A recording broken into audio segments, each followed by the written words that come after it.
Urban primary health care services delivery প্রকল্পের দ্বিতীয় পর্যায়ের ৪,৩৮২ জন কর্মকর্তা কর্মচারীর চাকরি বহাল রাখার দাবিতে সংবাদ সম্মেলন করেছে প্রকল্প সংশ্লিষ্টরা। বৃহস্পতিবার দুপুরে ঢাকা রিপোর্টার্স ইউনিটিতে আয়োজিত সংবাদ সম্মেলনে বক্তারা জানান, সম্প্রতি সরকার প্রকল্পটি স্থানীয় সরকার মন্ত্রণালয় থেকে স্বাস্থ্য মন্ত্রণালয়ে হস্তান্তর করেছে।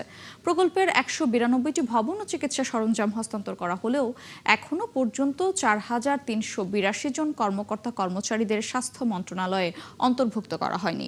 সিটি কর্পোরেশন ও পৌর এলাকায় পরিচালিত হয়ে আসা এই প্রকল্পে প্রায় ২৭ বছরের অভিজ্ঞ জনবলকে বাদ দিয়ে নগর এলাকার প্রাথমিক স্বাস্থ্যসেবা কার্যক্রম সচল রাখা সম্ভব নয় বলেও জানান তারা।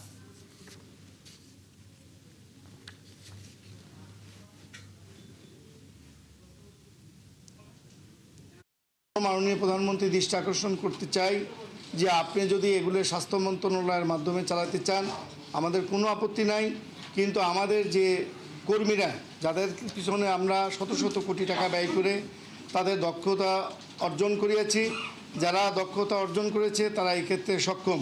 সেখানে ডাক্তার, নার্স, আমাদের অন্য অন্য পদবীর যে সমস্ত কর্মকর্তা তাদের সহ নিতে হবে।